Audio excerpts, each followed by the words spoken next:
여러분 안녕하세요. 어제에 이어서 이렇게 두 번째 날 다시 여러분들과 함께 말씀을 나눌 수 있는 기회를 주신 하나님께 감사드립니다. 또 이 시간 우리의 마음에 깊은 감동을 주는 아름다운 찬양으로 하나님께 영광을 돌려주신 우리 전사님께 감사드립니다. 저는 어제 말씀드린 것처럼 지금 현재 네팔에서 10년째 선교사로 봉사하고 있는 김종훈입니다. 많은 분들이 그런 말씀을 저에게 해주셨는데요.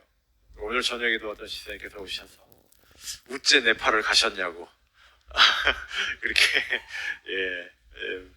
질문을 해주셨는데, 맞습니다.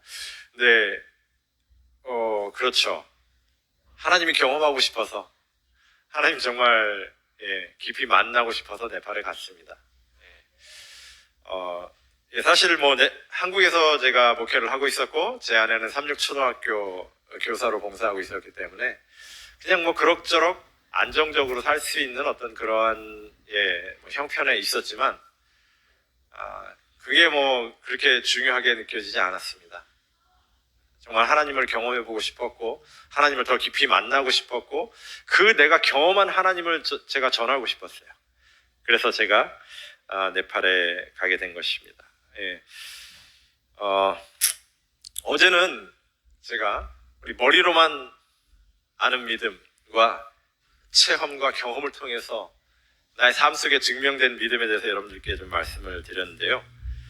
오늘은 주제를 여러분께서 보셨다시피 기도했더니 일어난 일. 제가 어제 말씀드렸죠? 누가 저를 보낸 것도 아니었고 누가 저를 오라고 한 것도 아니었고요. 그냥 제 마음 가운데 주신 하나님의 확신을 따라서 그냥 제가 갔습니다. 그러다 보니까 정말 기도하지 않고서는 살아남을 수가 없었습니다. 기도밖에는 우리 가족이 거기서 살아남을 방법이 없었어요. 그래서 기도했고 또 기도했습니다. 그랬더니 하나님이 어떤 일을 저의 삶에 보여주셨는지 오늘 여러분께 그 말씀을 좀 집중적으로 드리도록 하겠습니다. 특별히 많은 분들이 제가 갈 때 걱정하셨어요. 아니, 처자식 데리고 거기 가서 뭐 먹고 살려고 하냐? 이제 그런 걱정들을 참 많이 해주셨는데요. 하나님이 저희를 어떻게 먹이셨는지 제가 오늘 조금만 말씀을 좀 드리겠습니다. 먼저, 사진 멋있죠? 안나푸르나입니다. 예레미야 33장 2절 3절 제가 봉독해드립니다. 이를 행하는 여호와, 그것을 지어 성취하는 여호와, 그 이름을 여호와라 하는 자가 이같이 이르노라. 빨간 줄은 다 같이 읽겠습니다. 시작. 너는 내게 부르짖으라. 내가 내게 응답하겠고 내가 알지 못하는 크고 비밀한 일을 내게 보이리라. 아멘. 제가 네팔에 처음 갔을 때 무슨 일을 어디서부터 시작해야 될지, 무엇을 할 수 있을지, 무슨 일을 해야 될지도 모르는 상황이었습니다. 그 상황에서 하나님께 기도만 했죠. 하나님, 제가 무슨 일을 하기를 원하십니까? 무엇 때문에 저를 이곳에 오게 하셨습니까? 그렇게 기도하면서 이제 제가 여러 교회들을 이제 방문을 다녔습니다. 그래서 이제 여러 교회를 방문을 다니다 보니까요, 하나님께서 저에게 무슨 일을 하라고 하시는지 이제 조금 알 수 있을 것 같은 그런 것들이 이제 보이기 시작했습니다. 여러분, 혹시 조지 뮬러라고 하는 분을 아시나요? 들어보신 적 있으신가요? 네, 이분이 바로 조지 뮬러입니다. 이분은 영국의 고아들의 아버지다라고 하는 목사님이셔요. 원래는 독일 출신이신데 영국으로 건너와서 이제 고아들을 돌보는 그러한 일을 하셨습니다. 그래가지고 평생 동안 2,000명이 넘는 고아들을 돌보고 양육하셨다고 그래요. 근데 그 평생에 5만 번의 어떤 서로 다른 기도의 제목을 가지고 하나님께 기도를 했는데 그 5만 번의 기도가 다 하나님께 응답이 되었다고 합니다. 그래서 시중에 기독교 서점에 가보시면 5만 번 기도의 응답을 받은 조지 뮬러 이야기, 뭐 이런 책들이 나와 있습니다. 저도 사실 그 책을 한번 본 적이 있어요. 그랬더니 정말 놀라운 그런 이야기들이 많이 적혀 있었습니다. 그래서 제가 그 책에서 사실 힌트를 좀 얻었습니다. 이렇게 기도하면 하나님이 들으시는구나. 그래서 저도 조지 뮬러를 따라서 그렇게 한번 기도해봐야겠다, 그런 생각을 한 적이 있었는데요. 이 조지 뮬러 목사님의 이야기를 읽어보니까 아이들을 양육을 하는데요. 이 조지 뮬러 목사님의 아이들을 양육했던 그 이제 고아원의 아이들 사진인데요. 이 아이들을 먹이고 입히는데 많은 이제 재정이 들고 뭐 먹을 것도 필요하고 그런데 이분이 한 번도 후원을 누구에게 요청하지 않았다는 것입니다.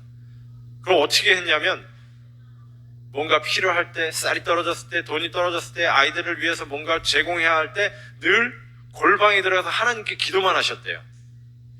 그래서 그 기도로 인해서 이 2,000명이 넘는 아이들을 평생 동안 먹이고 입히고 양육하실 수 있었다고 하는 것입니다. 그래서 제가 이제 네팔에 가서 가장 먼저 시작한 일이 사실은 고아원을 시작을 했습니다. 이 아이들이 제가 네팔에 처음 가서 처음으로 이제 고아원을 시작했을 때 8명의 아이들을 데리고 시작을 했는데요. 그때 온 아이들입니다. 뭐 부모를 잃은 아이들도 있었고 한쪽 부모만 있는 아이들도 있었고, 이제 이 아이들을 데려다가 고아원을 시작을 했는데요. 제가 조지 뮬러 목사님 책을 읽었다고 말씀드렸잖아요. 그래서 저도 흉내를 내봤습니다. 사람한테 도움을 요청하지 않았어요. 그리고 우리 하나님께만 기도하기 시작했습니다. 처음에 8명의 아이들로 조그맣게 시작을 했어요. 저희가 이제 아이들을 돌본다라고 하는 소식이 네팔의 여러 교회들에서 소문이 퍼지자 여기저기서 이제 막 여기도 돌봐야 될 아이가 있습니다, 저기에도 돌봐야 될 아이가 있습니다, 그러면서 저에게 막 자꾸 연락이 오는 거예요.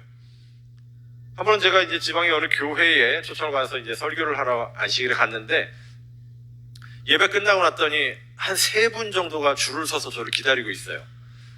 저를 만나서 뭔가를 부탁하고 싶어서 이런 고아 아이들을 돌봐달라고, 또 어떤 도움의 요청이 필요해서 그런 경험들을 하게 되었습니다. 그래서 이제 여기저기서 아이들을 이제 더 데려와야 되는 상황이 되었어요. 그래가지고 이제 네팔은 그 새로운 학기가 시작될 때 아이들이 그때가 돼야만 전학을 할 수가 있습니다. 그래서 이제 그때를 맞춰가지고 제가 여기저기 교회에서 막 연락이 오는 정말 꼭 필요한 아이들을 이제 받기로 하고 이제 수를 세워보니까 6명의 아이들이었습니다. 그래서 이제 그 6명의 아이들을 데리고 오기 위해서 기도를 하기 시작을 했습니다. 왜냐하면 6명의 아이들을 더 데리고 오면 그 아이들을 돌보기 위한 뭐가 필요하죠? 비용이 필요하죠. 학교도 보내야 되고 먹이고 입히고 재우고 아프면 병원도 데려가야 되고 그런 최소한의 비용이 필요했습니다. 그래서 이제 그 아이들을 위해서 이제 비용을 마련하기 위해서 기도하기 시작했습니다. 그때 이제 제가 실물 교훈이라고 하는 책을 읽게 되었는데요. 그 책을 읽다 보니까 이런 말씀이 나왔습니다. 어찌할 바를 모를 때와 어려운 일에 직면하게 될 때에 인간에게 도움을 구하지 말라. 모든 것을 하나님께 맡겨라. 이런 글이 있는 거예요. 그래서 제가 이제 이 말씀을 읽고 감동을 받고 나도 그렇게 해야 되겠다, 이제 그렇게 결심을 하게 됩니다. 그러면서 이제 이 6명의 아이들을 더 데리고 오는데 아무한테도 연락을 하지 않았습니다. 우리 박성준 목사님이 여기 계신데 저랑 신학과 같이 졸업했거든요. 물론 우리 목사님은 군대를 갔다 와서 졸업하신 거고 저는 군대 가기 전에 졸업한 거기 때문에 저보다 조금 선배십니다. 얼굴은 제가 선배 같아 보일지 모르지만 제가 우리 박성준 목사님께 형님 저 지금 고아원 시작했는데 좀 도와주십시오. 뭐 이렇게 연락할 수도 있었어요. 그러나 제가 그렇게 하지 않았습니다. 그렇게 하지 않고 어떻게 해요? 하나님께만 이제 기도하기 시작됐습니다. 이건 어쩌면 저의 선교 사역의 실험 같은 거였을지도 모릅니다. 예. 하나님의 말씀에 약속이 있는데 그 말씀대로 순종하면 하나님이 과연 정말 어떻게 도와주실까를 실험하는 것이었어요. 제 믿음에 대한 실험이었습니다. 그래서 제가 정말 약속대로 이렇게 기도만 했습니다. 간절히 하나님께만 기도했어요. 그리고서 이제 며칠이 지났습니다. 그리고 아이들을 한 명씩 데려오기 시작했습니다. 이제 곧 새로운 학기가 시작되면 그 아이들을 이제 학교에 등록시키고 또 학교 학비도 내고 이제 교복도 사고 이렇게 준비해야 되는 그 날짜가 점점 다가오기 시작했어요. 과연 무슨 일이 일어났을까요? 저는 아무에게도 저의 그 하는 사역에 대해서 말하지 않았고 정말 하나님께만 기도하고 있었습니다. 하나님이 살아계시면 그리고 성경에 말씀한 것처럼 저의 기도를 듣고 계시다면 하나님 저의 기도를 들어주십시오. 그렇게 기도했습니다. 하나님께서 들으셨을까요? 아멘. 어느 날 저에게 한 통의 카톡이 왔습니다. 제가 네팔 간지 바로 저 소리였어요. 정확하게 까또 하고 카톡이 왔습니다. 제가 네팔에 간지 얼마 안 됐을 때 네팔을 한번 다녀가신 여집사님이셨어요. 근데 그 집사님께서 저에게 긴 문장의 카톡을 보내셨습니다. 이 내용은 이런 것이었습니다. 목사님, 오늘 이른 아침에 제가 개인적으로 집에서 새벽 기도를 하고 있었습니다. 근데 그때 성령 하나님께서 저의 마음속에 강하게 음성을 들려주시기를 네팔의 고아들을 도와라 그러셨습니다. 저는 그 음성이 너무나 명확하게 들렸기 때문에 거역할 수가 없었습니다. 그래서 오늘부터 매달 오늘 날짜에 제가 얼마를 매달 송금을 할 테니까 이 돈은 꼭 고아들을 위해 써주십시오 하는 이런 내용의 글이었습니다. 근데 그 액수가 얼마였냐면요, 정확히 6명의 아이들을 돌볼 수 있는 그 액수였어요. 누가 들으셨어요? 하나님이 들으셨어요. 그리고 준비된 하나님의 백성 한 여집사님의 마음에 그 집사님이 새벽에 기도하고 있을 때 성령을 통해서 그 집사님의 마음에 음성을 들려주신 것입니다. 네팔의 고아들을 도와라. 그래서 그 집사님이 지금까지 9년째 매달 6명의 아이들을 돌볼 수 있는 자금을 지금까지 계속 보내주시고 계십니다. 놀라운 일이죠? 하나님이 우리의 기도를 들으시겠다고 분명히 말씀하셨어요. 특별히 우리가 나 자신의 문제를 놓고 나 자신을 위해서 기도할 때도 하나님이 잘 들으시지만 우리가 누군가를 돕기 위해서 다른 사람에게 봉사하기 위해서 우리가 기도할 때 하나님은 더 잘 응답하신다는 것을 우리는 알 수가 있는 것입니다. 그리고 나서 제가 이제 그 비슷한 시기에 제가 한 통의 전화를 받았습니다. 누구냐면 저희 고아원과 선교센터가 있는 곳에서 한 70km 떨어진 곳에 우리 교인이 같은 성도님이 운영하는 고아원이 또 하나 있었어요. 바로 이 고아원 아이들입니다. 여기는 애들이 많죠?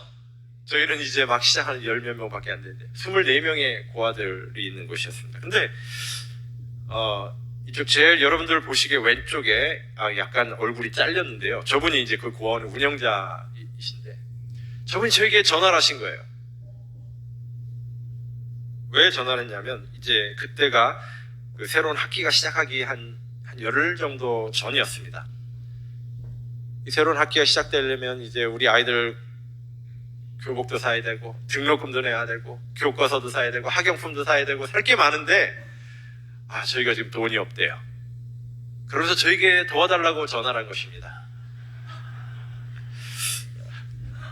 왜 웃으시죠? 네, 비슷한 바로 그때였습니다. 왜냐하면 여러분 네팔은 굉장히 가난한 나라라고 말씀드렸잖아요. 네팔의 인구가 3천만인데 그 중에 400만 명이 해외 노동자로 나가 있습니다. 근데 그 중에 400만 명이 해외 노동자로 나가 있는 그분들이 가장 가고 싶어 하는 나라가 어디냐면 우리 대한민국이에요. 그래서 네팔 사람들은 다 코리안 드림을 갖고 있습니다. 제가 또 그것에 관한 이야기만 해도 또 아주 재밌는 이야기들이 많은데, 그래서 그 사람들이요, 한국에 와서 일을 하고 가서는 얼마나 한국을 자랑스러워하고 고마워하고 그런지 몰라요. 제가 어느 날 선교지에 오지 마을에 갔다가 어떤 한 분을 만났는데 그분이 저를 얼마나 극진히 대접을 해주는지요. 자기 직원 시켜가지고 오토바이 태워가지고 제가 갈 선교지 다 구경시켜주고 오늘 저희 집에 와서 제발 하룻밤만 더 주무시고 가십시오. 저에게 막 그랬어요. 제가 단지 한국 사람이라는 이유로. 그분이 한국에서 일할 때 그 사장님이 너무너무 잘해주셨대요. 그래가지고 저한테 그렇게 잘해주는 거예요. 저는 그 사장님 누군지 몰라도 복 받으시라고 제가 기도했습니다. 그런데 뿐만 아니라요, 어느 집에 네팔 집에 갔는데 문패에 대한민국 한글로 그렇게 써 있었어요. 그래서 이거 한국 사람이 사는 집인가? 그래서 들어가 봤습니다. 아니, 들어간 게 아니고 이렇게 왔다 갔다 하다가 그 안에 사람이 있길래, 근데 보니까 네팔 사람이에요. 그래서 제가 먼저 말을 걸었습니다. 안녕하세요, 그냥 한국말로. 그랬더니 그분이 탁 들어오시더니 한국 분이세요? 그러시. 예, 들어오시라고, 차 한잔하고 가시라고. 그래서 제가 들어갔습니다. 아니, 사실은 문패가 대한민국이라고 한글로 써 있길래 궁금해서 제가 여쭤보고 싶어서 그랬습니다. 그랬더니 그분도 한국에 와서 10년을 일하고 오셨대요. 근데 그분이 한국에서 돈을 벌어가지고 네팔에서 오셔가지고 사업을 시작했는데 너무 잘 돼가지고 한국에 있을 때보다 돈을 더 잘 벌고 있대요. 한국은 나에게 은인의 나라라. 그래서 아들을 둘을 낳는데 그 아들의 이름이 첫째가 대한이, 둘째가 민국이에요. 그렇게 네팔 사람들은 한국에 대해서 이런 아주 정말 엄청난 그 로망을 갖고 있습니다. 그러니까 제가 그 한국에서 왔잖아요. 그러니까 이분이 저에게 전화를 해가지고 좀 도와달라고 하신 것입니다. 그래서 그럼 그 25명의 아이들 학비 내고 뭐 필요한 준비하고 다 하는데 얼마 정도 들겠습니까? 여쭤봤더니 한 1,500달러가 필요하대요. 한 하루 뭐 한 8, 90만 원 정도? 지금 되겠죠? 근데 뭐 180만 원 정도 되는 돈을 제가 그때 바로 드릴 수 있는 어떤 그런 준비된 돈이 없었어요. 그래서 제가 지금 제가 뭐 확답은 드릴 수 없지만 우리 기도합시다.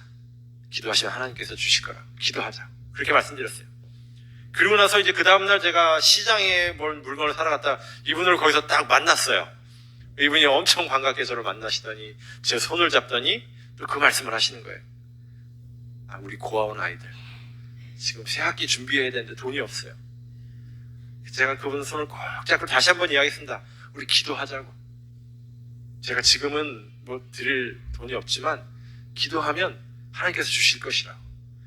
그리고서 이제 제가 다시 한번 그 일을 기억하며 기도하면서 저와 함께 이제 봉사하고 있는 선교사들 그리고 저희 부목사 이렇게 함께 이제 기도했습니다. 그리고서 며칠이 지났습니다. 어떤 일이 일어났을까요? 근데 제가 우리 고아원 운영자님께 기도하자고 했을 때 저분 표정이 사실 별로 안 좋았어요. 왜냐하면 뭔가 현찰이 그래 조금이라도 나올 줄 알았는데 기대했던 현금은 안 나오고 그냥 기도하자는 말만 하니까 나중에 제가 알고 보니까 왜 표정이 안 좋았는지 알겠더라고요. 이분이 여러분들한테 이렇게 이제 특히 크리스찬들이나 또 이렇게 한국 말고 다른 데서 오신 선교사님들께 이렇게 도움을 구했는데 그분들이 전부 대부분 기도하자고 그렇게 대답을 했대요. 그리고서 안 도와주셨나 봐요. 그러니까 이제 제가 기도하자고 그러니까 이 사람도 똑같은 사람이구나. 아주 고상하게 거절하는구나. 그렇게 이해를 했던 것 같아요. 그래서 저는 정말 도와주고 싶었고 간절히 기도했습니다. 이제 다음 주면은 이 아이들이 이제 새로운 학기가 시작돼야 될 마지막 주가 되었어요. 제가 정확히 기억하기에 화요일 오전입니다. 제가 저의 그 전자우편 이메일 그날 오전에 열어봤습니다. 저에게 전혀 모르는 분한테서 이메일에 편지가 한 통 와 있었어요. 누구냐면 미국에 있는 로마린다 지역에 전혀 모르는 한 여집사님께서 저에게 이메일을 보내셨어요. 그분이 어떻게 해서 제가 고아들을 돌보고 있다는 말을 어디서 들으셨대요. 그분이 조그만 이제 선교 후원단체를 운영하고 계신데, 근데 이번에는 네팔에 고아들을 좀 도웁시다, 그렇게 의논을 했다는 거예요. 그래서 저에게 우리가 500불을 보낼 테니까 고아들을 위해 써주십시오, 그렇게 이메일이 온 거예요. 저에게 필요한 건 얼마였죠? 1,500불. 근데 이분이 3분의 1을 보내시겠다고 이제 연락이 온 거예요. 제가 요청도 안 했고 제가 늘 했던 것처럼 기도만 했거든요. 광고도 안 했습니다. 하나님께서 주시려나 보다 생각이 들었습니다. 그날 오후가 되었어요. 제가 또 한 통의 이메일을 받았습니다. 전자우편에 또 한 통의 편지가 온 거예요. 그 편지를 열어봤습니다. 또 미국이었어요. 전혀 모르는 시애틀 지역에 있는 한 한인교회의 그 지역사회 봉사 회장, 도르가 회장이라고 했어요. 여집사님이셨습니다. 그 집사님께서 그 교회에서 불우한 이웃을 돕기 위해서 바자회를 하셨대요. 그래가지고 수익금이 남았는데 이 수익금은 어디에 쓸까 의논하는 중에 어떤 한 분이 제안하시기를, 그 네팔에 고아원이 있다고 하는데 우리 그 고아원 도웁시다, 그렇게 말씀하셨다는 거예요. 그래가지고 저에게 연락을 하시길, 계좌번호를 알려주십시오, 우리가 그 수익금을 고아원에 보내드리겠습니다. 얼마 정도 되냐는데 550불 정도 된대요. 자, 이제 3분의 2가 채워졌습니다. 저 아무한테도 이야기하지 않았어요. 기도만 했습니다. 하나님께서 그렇게 인도하시더라고요. 그 다음 날이 되었습니다. 아까 우리 애기가 얘기했던 그 소리, 카톡이 왔어요. 한국에서 목회하는 제 신학과 후배 목사님이었습니다. 목사님이 연락을 하기를, 저에게 뜻하지 않은 수입이 생겼습니다. 그래서 제가 이 돈을 어디에 쓸까 고민하다가 갑자기 제가 퍼뜩 생각이 났대요. 제가 이 돈 보내드릴 테니까 고아들을 위해 써주십시오, 그렇게 카톡이 왔어요. 그러면서 얼마를 붙였냐면 50만 원 보냈습니다. 정확히 이틀 사이에 $1,500가 정확하게 채워졌어요. 모자라지도 않고 남지도 않게 하나님이 그렇게 채워주셨습니다. 그래서 그 돈을 보냈더니 아이들이 이렇게 교복을 입히고 다 이렇게 구입해가지고 저한테 보냈습니다. 학용품 구입하고 학교에 잘 같이 갈 준비를 마쳤습니다. 이렇게 왔어요. 하나님께서는 성경에 여러 번에 걸쳐서 고아와 과부들을 돌보라고 말씀하셨습니다. 근데 그 하나님의 모든 명령을 여러분께서 성경에 혹시 읽으실 때 여러분 혹시 좀 부담스럽다는 생각 들으신 적 있으신가요? 우리가 이걸 어떻게 다 해? 이걸 어떻게 다 순종해? 그런 생각이 들 수도 있었을 것입니다. 그런데 여러분 꼭 기억하십시오.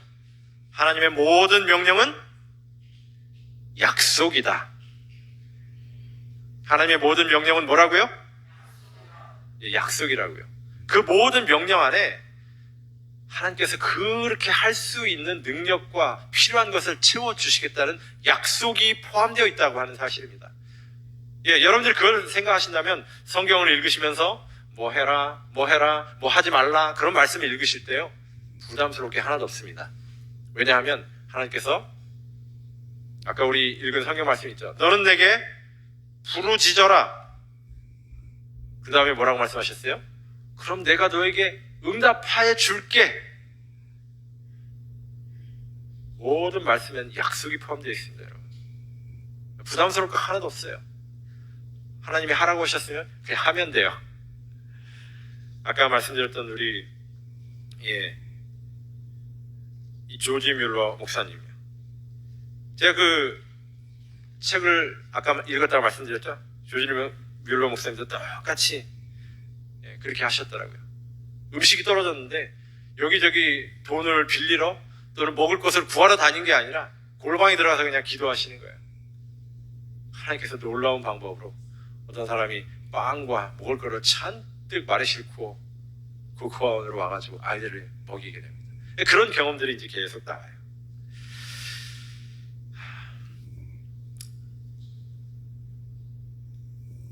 대쟁투라고 하는 책에 이런 말씀이 있더라고요.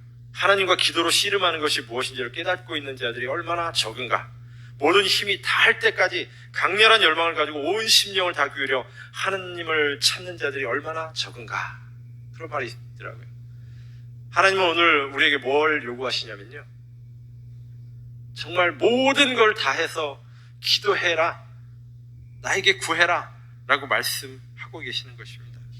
예, 여러분과 저의 삶 속에도 이런 정말 어떤 어려움에 직면하게 될 때, 간절한 기도의 제목이 있을 때 하나님과 씨름으로, 기도로서 씨름하는 그런 경험들이 있게 되시기를 간절히 바랍니다. 하나님은 약속하신 것을 이루시는, 분명히 그것을 성취하시는 아주 신실하신 하나님이신 것입니다. 여러분, 이 그림 보이시죠? 이 이야기가 무슨 이야기 같습니까?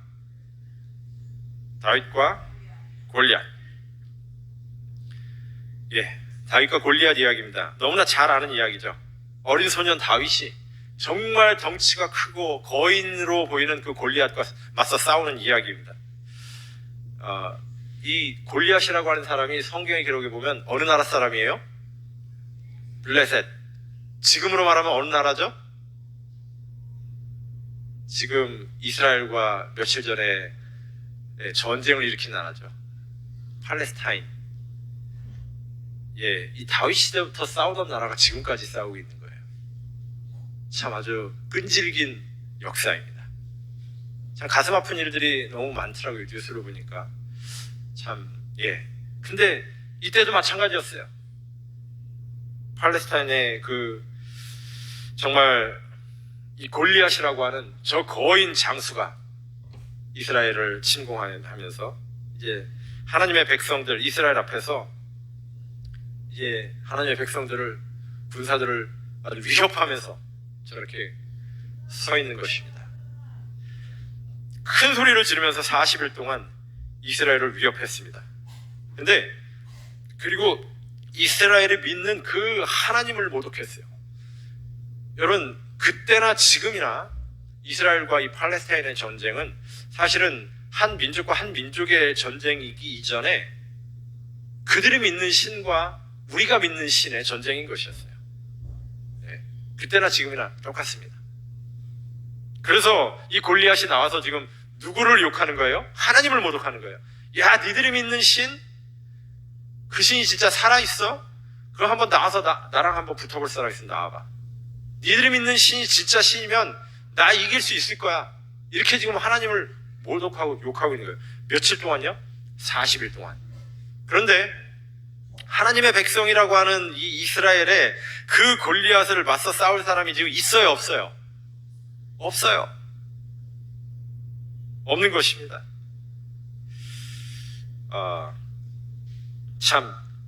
참으로 안타까운 그러한 현실이었습니다. 아무도 이 골리앗을 대항하려고 하지 않았어요. 뭐 사실 하나님의 능력으로 저 골리앗을 쓰러뜨리려고 하시면 뭐 얼마나 쉽게 쓰러뜨릴 수 있었겠어요? 근데 하나님 그렇게 하지 않으셨어요. 그리고서는 누군가가 나서서 그 일을 하기를 하나님 기다리고 계셨습니다. 준비된 사람, 믿음으로 정말 그 골리앗을 맞설 수 있는 사람이 하나님의 백성 가운데서 좀 나오기를 바라셨어요. 하나님을 의지하고 하나님께 기도하면서 나아갈 사람이요. 예. 근데 이스라엘 백성 중에 있었어요, 없었어요? 예, 40일 동안은 없었습니다.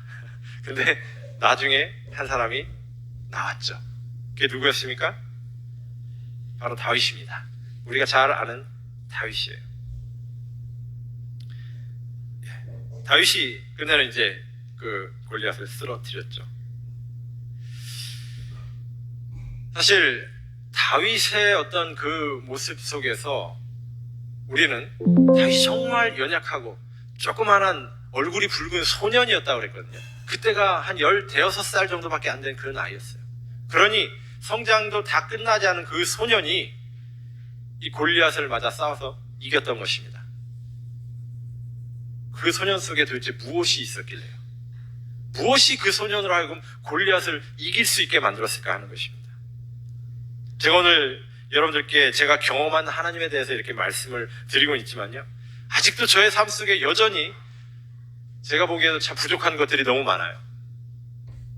이렇게 많은 하나님의 능력을 경험했음에도 불구하고 아직도 자꾸 사람의 방법, 사람의 힘, 사람의 능력을 의존하려는 그러한 경향이 아직도 저에게 너무나 많이 있는 것을 제가 보게 되는 것입니다. 그래서 단 하루도, 단 한순간도 하나님을 의지하며 기도하지 않고서는 제가 믿음에 설 수 없다는 사실을 제가 너무나 잘 알고 있는 것이죠.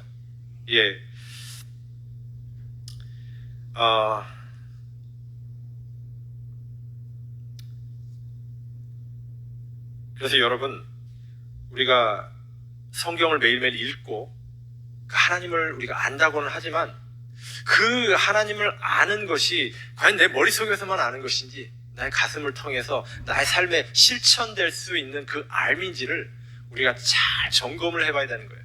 제가 어제도 말씀을 드렸죠. 그 믿음이 과연 내 머리에만 있는 암기된 믿음인지 아니면 나의 삶의 실천으로 옮겨지고 경험되어지는 그러한 증명되어진 믿음인지 그것을 잘 살펴봐야 한다고 하는 것입니다.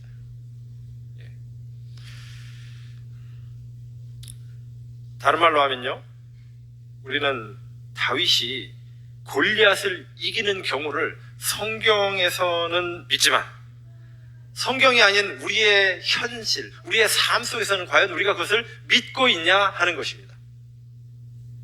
여러분 믿고 계십니까? 아멘. 여러분 모두가 그것을 좀 믿게 되시길 바랍니다. 그렇다면 하나님께서 여러분들을 정말 그런 길로 인도해 주실 것입니다. 우리의 삶의 방식이 정말 내 상식을 뛰어넘어 믿음으로 도전해 본 그런 경험이 과연 있는가 없는가에 따라 우리의 믿음의 삶이 너무나 달라지기 때문에 그런 것입니다. 말씀을 앞에 두고 그 말씀을 믿기 때문에 그 말씀에 따라 살기 위해서 믿음을 활용하고 세상과 싸우고요, 불가능한 것에 도전하고요, 그 힘겨운 문제를 하나님께만 맡기면서 메어 달리는 그런 경험들이 과연 우리의 삶 속에 있느냐 하는 것이죠. 사랑하는 성도 여러분, 우리 하루하루의 삶의 현장은요, 하늘에 적합한 사람들로 우리가 준비되기 위한 그 준비의 과정인 것입니다. 하나님께서는 오늘 그런 사람들을 좀 찾기를 원하시고 그런 사람들을 만나기를 원하셔요. 오늘 이곳에 처음 오신, 우리 하나님을 처음 믿기 위해서 이곳에 나오신 여러분들 모두도 하나님께서 지금 기다리고 계셨고요, 여러분들이 오늘 이 자리에 나오기를 하나님께서 너무나 기다리신 것입니다. 여러분, 다윗이 원래 직업이 뭐였죠? 목동이었습니다. 양을 안전하게 지키기 위해서 그는 수도 없이 양을 공격해오는 그런 맹수들과 싸워야만 했어요. 사자도 있었어요. 늑대, 여우 또는 곰, 이런 동물들과 그는 수도 없이 싸워야만 했습니다. 곰과 싸우는 다윗의 그림이 있더라고요. 그 맹수들은 어떤 면에서는 이 골리앗보다 더 무서운 존재들이었을 것입니다. 그런 양을 훔치려는 그 맹수들을 맞서 싸우면서요, 수도 없이 믿음으로 하나님을 의지하는 연습을 지금까지 해왔던 것입니다. 여러 번, 아니 어쩌면 매일 그 믿음을 활용해서 자신의 양을 지켜낸 그 경험을 그는 했던 것입니다. 얼마나 그 어린 소년이 곰이 나타났을 때요, 맹수가, 늑대가 여러 마리 떼를 지어서 나타났을 때 얼마나 겁이 나고 두려웠겠습니까, 여러분? 근데 그때마다 다윗은 뭐 했어요? 하나님께 기도했습니다. 하나님을 의지했어요. 하나님, 제가 기도할 때 저와 함께 해주시겠다고 약속하셨죠? 하나님, 저를 돌보시겠다고 약속하셨죠? 지금이 하나님께서 저를 도와주셔야 될 때입니다. 저와 함께 해주십시오. 그러면서 맹수들과 맞서 싸웠다고 하는 것입니다. 그래서 그런 경험이 그의 삶에 계속 반복되어 쌓여졌던 것입니다. 그 경험이 쌓이다 보니까 이제 골리앗 앞에 섰을 때 어떤 생각이 들었어요? 아니, 내가 믿는 그 하나님, 나를 그 죽음의 현장 사지에서 나를 늘 보호하시고 나와 함께 하셨던 그 하나님을 지금 누가 욕하고 있어요? 키 좀 큰 사람이 와가지고 욕하고 있는 거예요. 하나님을 믿지 않는 그 사람이에요. 다윗은 그 말을 듣고 가만히 있을 수가 없었던 것입니다. 내가 경험한 하나님, 내가 만난 그 하나님, 나를 돌봐주셨던 그 하나님, 지금도 살아계신 그 하나님, 능력의 하나님을 지금 저 사람이 그렇게 놀려? 모욕해? 내가 가만히 있을 수 없다. 그래서 다윗이 나선 것입니다. 그런 경험이 있었기 때문에 그것이 가능했던 것이죠. 그래서 평소에 우리의 믿음이 늘 준비되어 있는 가운데 즉시 사용할 수 있는 살아있는 믿음이 아니라면 우리의 삶에도 그런 어려움에 부딪히게 됐을 때 우리가 그 어려움 앞에, 시련 앞에 넘어질 수밖에 없다고 하는 것입니다. 저는 골리앗과 같은 문제가 우리 앞에 놓여졌을 때 우리가 당당히 맞서 싸우기가 어렵다는 것이죠. 그래서 우리는 작은 것에서부터 우리의 삶 속에서 하나님을 경험하는 일이 필요하다라고 하는 것입니다. 제가 네팔에 가서 이제 고아원을 시작을 하고 나서 두 번째로 시작한 것이 무엇이었냐면 우리 청년들을 훈련시켜서 선교사로 이제 파송하는 일이었습니다. 예, 저렇게 저희 이제 3개월 동안 훈련을 시키고 이제 파송을 하는 그러한 일을 했습니다.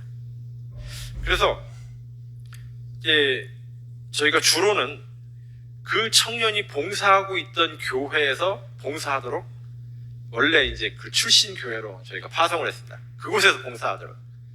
그런데 간혹은 저희가 이제 교회를 개척을 하거나 꼭 개척 선교지에 우리의 선교사를 보내야 할 때는 저희가 그곳에 이제 별도로 파송을 하기도 했어요. 어느 날 이제 이렇게 수료식을 마쳤습니다. 저희가 새로운 개척 선교지에 4명의 이제 선교사들을 파송하기로 했어요. 4명의 선교사를 우리가 파송을 하면 또 뭘 해줘야 되죠? 그들의 스타이펜드, 그 생활비를 매달 이제 대줘야 됩니다. 저희가 보통 결혼하지 않은 우리 청년들이 선교사로 나가면 한 70불 정도, 한 9만 원, 10만 원 정도 되는 돈을 매달 저희가 이제 지원을 합니다. 그래서 이제 4명의 청년들이 새로운 선교지로 파송이 되었습니다. 자, 파송이 되면 이제 스타이펜드, 그들의 생활비를 보내줘야 되잖아요. 근데 제가 아까 뭐라고 말씀드렸죠? 저는 아무 대책이 없는 사람이었다고요. 저를 후원하는 단체가 있는 것도 아니었고 네팔에 있는 어떤 교회 조직이 저를 후원하는 것도 아니었습니다. 일단 개척 선교지가 있고 파송을 해야 되기 때문에 파송을 하기로 결정을 해놨어요. 그리고 나서 이제 뭐 하는 거예요? 기도해야죠. 하나님, 우리 이제 이렇게 수료식을 했습니다. 우리 수료한 청년들 4명을 이제 새로운 개척 선교지로 보내야 되니까 하나님 그들의 생활비 보내줄 것도 하나님이 보내주십시오. 아멘입니다. 제가 그렇게 기도했어요. 그리고 아무한테도 광고하지 않았습니다. 아무한테도 연락하지 않았어요. 사람에게 도움을 구하지 않았습니다. 하나님께만 도움을 구했습니다. 그러면서 뭐 했을까요? 예, 기도했죠. 이렇게 또 무릎 꿇고 간절히 골방에 들어서 기도했습니다. 자, 어떤 일이 일어났을까요? 어느 날 제가 안식일 아침에 버스를 타고 교회에 가고 있었습니다. 예, 네팔의 버스입니다. 예, 아주 참 실용적이죠. 안에도 타고 밖에도 타고. 예, 뭐 네팔은 저렇게 많이 타고 다닙니다. 이제 대도시의 시내에서는 이제 지붕에 안 타지만 조금 시 외곽으로 나가면 그때부터 이제 저 지붕에다가 저렇게 사람을 꼭꼭꼭꼭 눌러가지고 태웁니다. 때로는 사람과 함께 염소도 싫고요, 쌀도 싫고, 하여튼 뭐 실을 수 있는 거 다 싣고서 이렇게 버스가 다닙니다. 저 버스를 타고 어느 날 아침 제가 안식일에 교회를 가고 있었습니다. 그런데 그날도 역시 갑자기 제 휴대폰이 진동을 하기 시작했습니다. 뭐가 왔을까요? 카톡이 왔습니다. 뭔가 하고 제가 읽어봤습니다. 전혀 모르는 분이었어요. 저기 남쪽 남녘땅 전라도 어느 시골에 사시는 어떤 성도님이셨습니다. 남자분이시요. 근데 저에게 갑자기 연락을 했어요. 그러시더니 제가 만나 뵌 적도 없고 전화 연락도 한 적이 없습니다. 근데 이분이 어떤 여집사님께 제가 하는 일에 대해서 들으셨대요. 지금 제가 무슨 일을 도와드리면 될지 모르겠지만 제가 한 달에 얼마씩 보낼 테니까 이 일을 꼭 필요한 선교 사업에 써주십시오. 그렇게 연락이 온 거예요. 얼마였을까요? 정확히 우리 4명의 선교사를 파송해서 그들의 생활비를 줄 수 있는 그 금액이었습니다. 그분이 지금 8년째 계속 후원을 해주고 계셔요. 근데 제가 그분께 너무 감사해서 한국에 나올 때마다 전화 연락을 드리고 제가 한번 찾아뵙겠다고 했는데 8년째 저를 피하고 계셔요. 안 만나주셔요. 그래서 제가 전화통화만 해보고 얼굴은 한 번도 뵌 적이 없습니다. 만날 필요 없다고, 나를 왜 만나냐고 그러셔서 나를 보러 오지 말래요. 괜히 차비 들어서 오지 말라고. 하나님이 준비해 주셨습니다. 제가 기도만 했는데요, 하나님이 저의 기도를 듣고 계시더라고요. 예, 하나님 지금도 우리의 기도를 그렇게 듣고 계시는 하나님이신 것을 여러분이 꼭 기억하게 되시길 바랍니다. 예.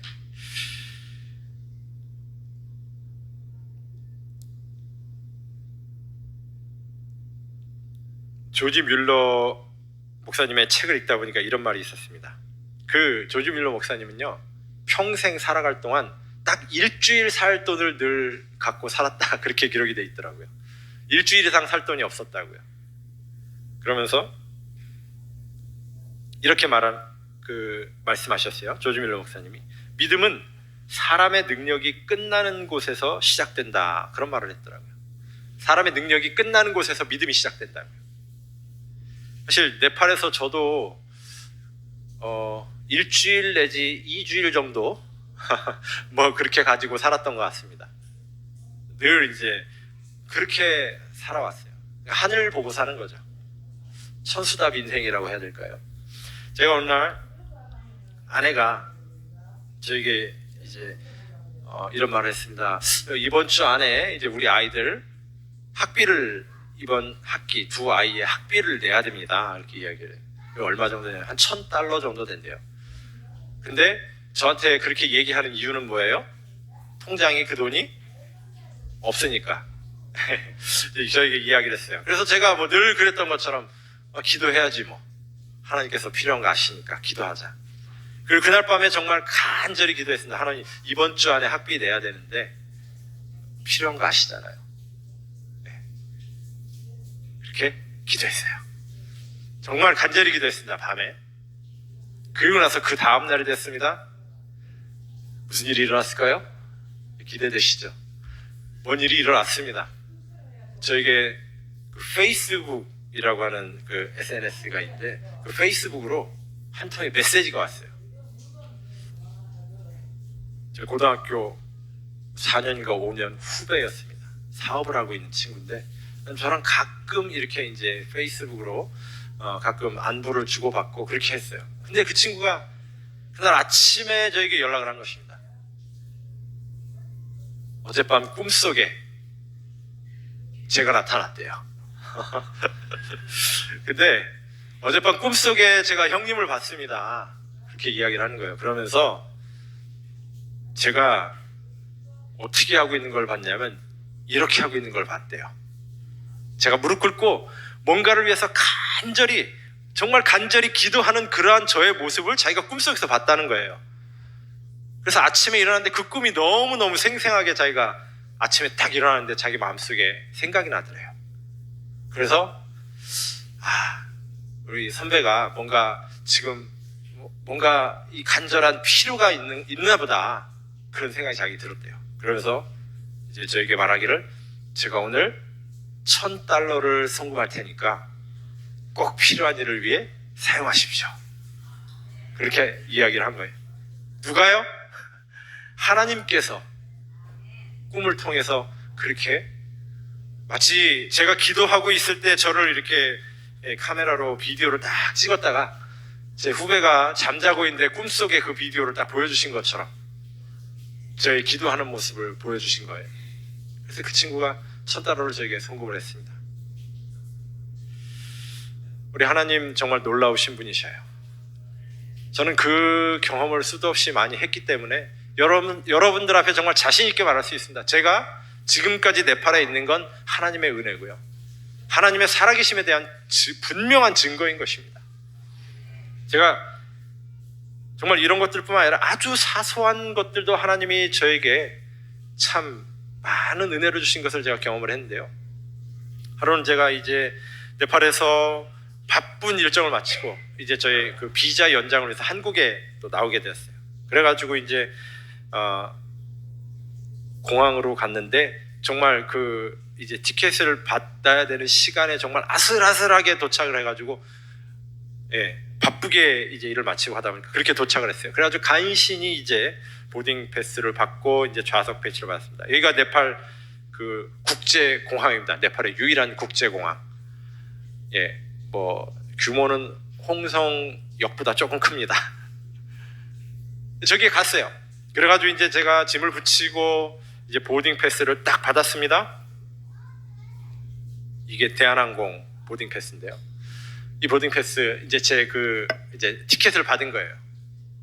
근데 제가 그때 너무 피곤해가지고 이제 막 아주 피곤해 지쳐 있었는데, 제가 이제 조금 뭐가 걱정이 됐냐면, 네팔에서 이제 한국으로 오는 이 직항 비행기는요, 늘 네팔에서 저녁 8시경에 출발을 해서 한국에 새벽 5시경에 도착을 합니다. 그러니까 비행기를 타고서 밤을 꼴딱 새야 되는 거예요. 근데 제가 이 잠자는 것에 조금 예민해가지고 비행기를 타면 잠을 잘 못 자요. 그래서 한국에 오면 너무 늘 이제 밤새서 비행기 타고 오면 거의 밤을 꼴딱 샌 거나 마찬가지라서 늘 피곤했어요. 안 그래도 피곤한데 또 밤새서 비행기 타고 갈까 생각하니까 너무 막막했어요. 그래서 제가 이 티켓을 받기 전에 가면서 제가 하나님께 기도했습니다. 하나님, 오늘 밤에는 제가 비행기에서 좀 잘 자게 해주세요. 여러분 이런 기도 하시나요? 오늘 밤 좀 잘 자게 해주세요. 그런 기도 여러분 해보셨습니까? 저는 이런 뭐 아주 사소한 것까지도 하나님께 참 기도하고 그렇게 맡기는 편이거든요. 하나님과 정말 많은 대화를 나누고 늘 제가 이제 그렇게 하는데요. 그렇게 기도했어요. 그리고서 제가 이제 공항에 가가지고 이 티켓을 받은 것입니다. 여러분 저기 동그라미 쳐 있는데 보이시죠? 왼쪽에 15시 30분. 저게 근데 제 좌석 번호 보시면 09H라고 오른쪽에 보이시죠? 9번 9번째 줄에 H라고 하는 좌석에 앉으면 된다, 그 뜻입니다. 처음에 뭐 받아가지고 오늘은 좀 앞에 앉네. 그리고서 이제 제가 비행기를 탔어요. 타서 딱 가서 보니까 저는 분명히 이 티켓을 예매를 할 때 이코노미석을 예매를 했습니다. 우리 어르신들을 위해서 이제 비행기가 1등, 2등, 3등석이 있다면 저는 제일 싼 3등석을 예약을 했어요. 근데 딱 가서 제 좌석을 보니까 비즈니스 클래스예요. 2등석. 그 3등석에 여러분 3등석 티켓이 100만 원이라면요. 2등석 티켓은 200만 원은 넘게 줘야 돼요. 2배 이상 비쌉니다. 근데 제가 분명히 번호를 보니까 제 좌석이 비즈니스 클래스 2등석인 거예요. 2배도 더 줘야 되는 그 좌석이 제 좌석으로 배정이 되어 있는 것입니다. 이상했어요. 이거 뭐 잘못됐나? 그래서 제가 승무원에게 물어봤습니다. 이게 이 자리가 제 자리가 맞나요? 비즈니스석 처음 타보는 좀 촌티를 냈죠. 맞대요. 그 좌석이 맞대요. 나는 분명히 이코노미석 끊었는데 네, 맞다고. 거기 앉으시면 된다고 이야기하는 거예요. 대한항공 비즈니스 클래스는요, 제가 보니까 훨씬 넓고 뒤로 의자를 제껴보니까 거의 180도 판판하게 눕혀지더라고요. 제가 그날 밤 잘 잤을까요? 못 잤을까요? 아주 푹 자면서 왔습니다. 와, 하나님 멋지시더라고요.